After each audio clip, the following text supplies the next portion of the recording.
So, welcome again to Watches in the Tropics. I'm your host, Sebastian. Look at that handsome guy with straps, shoulder straps, and a nice hairstyle with gel. Just like the 1920s Birmingham style. Well, usually we're out in the mud testing tool watches against the elements. But today we're testing a different kind of endurance, style and legacy.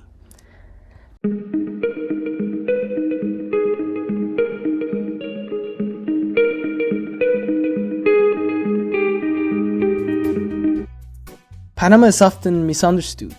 People hear the name and think only of jungle, but look at this skyline.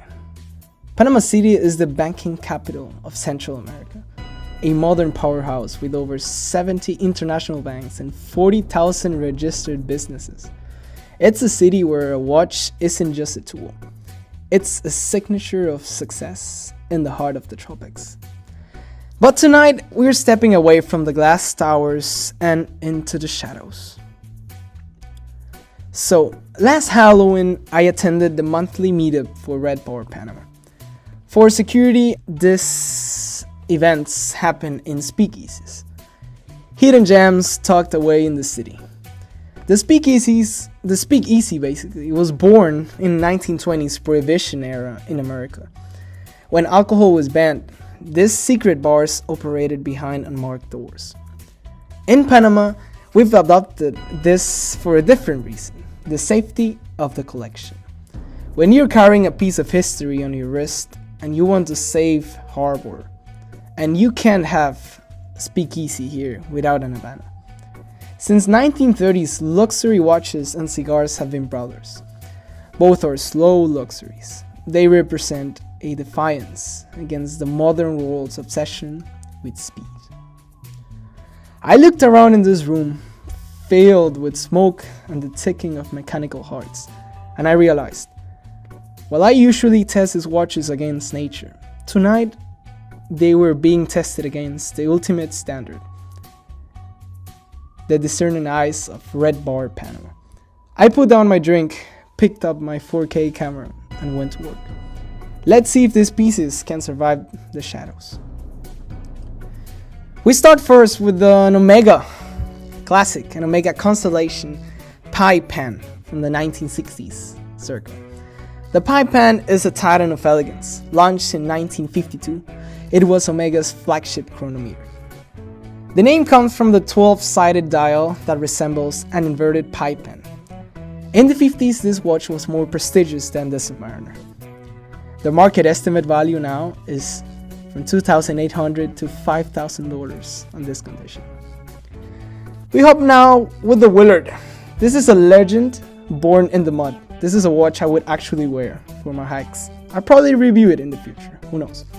It became famous not just because Martin Sheen wore it in Apocalypse Now, for example, but because the real US soldiers in Vietnam bought them on PX stores because they were tougher than the watches that the military issued them. So they were wearing this type of Seikos. Therefore, the name Captain Willard comes.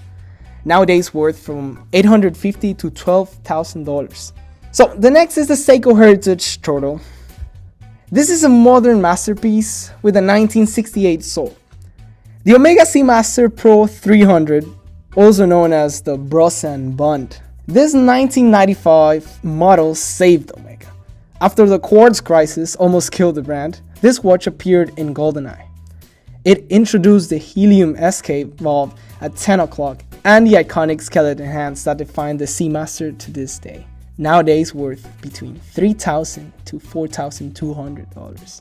The next one appears to me my desired dream watch, or at least my favorite watch that this member of the club wears every month in the meetup. I always want to steal it because this is my favorite one. This is a watch I would actually use for my long drives and for my heavy lifting lifestyle I live. So, the Breitling Avenger Skyland. Breitling is the master of aviation, and the Avenger is their tank. Born in 2001, the Avenger line was built for fighter pilots. The vessel features 4 rider taps, an invention from 1984, that allows pilots to turn the vessel even while wearing thick flight gloves. The market estimate value of this watch, even with all these years, is $2,700 and $3,800. As many pilots say, Breitling rules. So the next watch is a Tissot PRX 40, the watch that brought back the 70s, let's say. This is a direct descendant of a 1978 Tissot design. The PRX stands for a precise, robust, and the X stands for 10 as the Roman number. So precise, robust, and 10 bars of water resistant. That's basically what PRX means for the fanatics out there. It's the integrated bracelet look that makes it accessible and also hateable, because people cannot switch the straps on this watch. So it has a lot of haters on the internet, let's say. The market estimate value now is $350 to $500, pretty accessible and still in production. This is the bigger version, the one I wouldn't buy. Like if I was gonna buy a PRX anyways. This one caught my attention because, well, I love chronometers. This is a Huffman Racing 40 Panda, a New York microband with a 60 hour. Ideal for Speakeasy in this video. It was founded in 2016. Huffman's goal was to recreate the Panda dials used in racing chronographs in the 1960s. Think Paul Newman Daytona, for example, but with modern dimensions.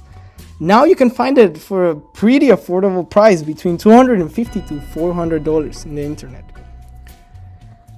The Tudor Carrera, it goes all the way back to 1963. Jack Oyster heard about the Carrera Panamericana, the most dangerous race in the world.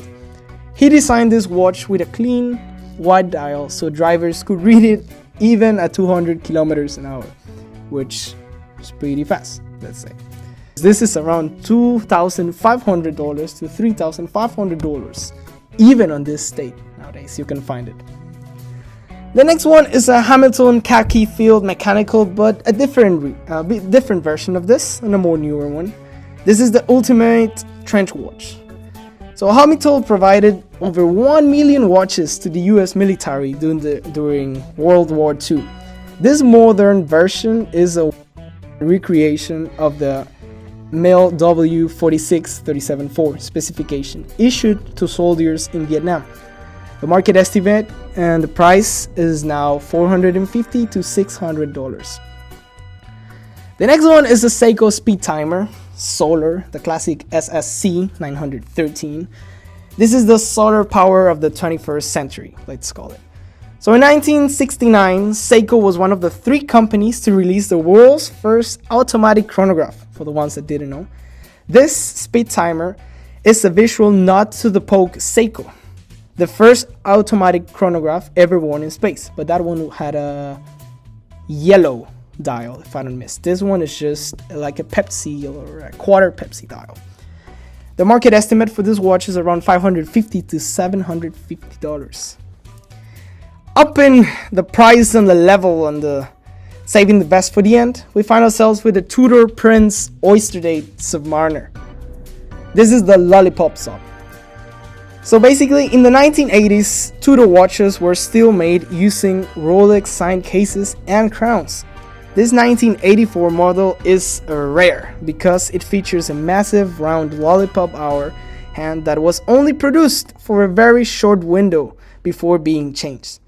Nowadays, it can cost between $8,000 to $12,000. Amazing for a watch this old. Of course, one of the last Tudors to be produced on a Rolex case. Of course, gets better. The Rolex Submariner Date. Launched in 1953, Submariner was first diver's watch waterproof to 100 meters. This modern 2020 version, nowadays it can, well, of course, still in production, and between $13,000 to $16,000 can be found in the market on a really good condition, just like this one. We switched a bit just to give you a break from all this big numbers. And we get ourselves quite a nice British piece. This is the Christopher Ward, the 12. Released in 2023, this watch was a tribute to the integrated bracelet era of Girard-Genta. It's named the 12 because of its dodecagonal 12-side bezel, now found between $1,200 to $1,500. And now going back again to Japan, this one was one of my favorites besides the Breitling, of course. This is the Kuro Royal Smith, the Kuro's hidden secret, let's call it. Kuro was found in 2020 to bring vintage Japanese aesthetics to the modern world. They used a high-beat Miyota 9039 to keep the watch incredibly thin, just like the luxury pieces in the 1940s. The market estimate for this watch is $650 and $900. The owner of this watch told me he bought this piece in Japan himself. So, the Tudor Black Bay 41 Burgundy, the master chronometer. This is the future of Tudor. This 2023 model is master chronometer certified. This means the watch is tested by a third party like Metis to be magnetic resistant, often even 15,000 Gauss. Essentially, you could stick a magnet to this watch and it wouldn't miss a beat. For someone studying engineering like myself, this is amazing. The market estimate cost for this watch is between $4,000 and $4,800. And of course, we save not the best one, but a really cool one I found with a great history. We'll need to talk more with the owner of this watch. He's a true enthusiast, not just for watches, but for antique. This is a Rolex Oyster Quartz Datejust 17013. The watch that shouldn't exist. Why is that? So, during the quartz crisis of the 70s, Rolex spent 5 years developing their own quartz movement. The result was the caliber 5035, a movement with 11 jewels and a mechanical pallet fork that clunks loudly every second. Only 25,000 in the world were ever made. Now found, surprisingly, between 5,500 and 7,500. So yeah, it's important to remember that these shots were taken over a year ago in the dim light of a speakeasy. Reference numbers can be elusive, so if I missed a specific detail, let me know in the comments, please. Panama is a land of extremes. One day I'm in the mud of a coffee farm, the next day I'm in a 1920s lounge with some of the finest horology in the world. But that is the reality of the tropics. Whether you're a mountain man or banker, your watch is the only thing that stays constant. I'm Sebastian. This is Watches in the Tropics, and thanks for sticking around for this deep dive. Stay sharp and stay adventurous.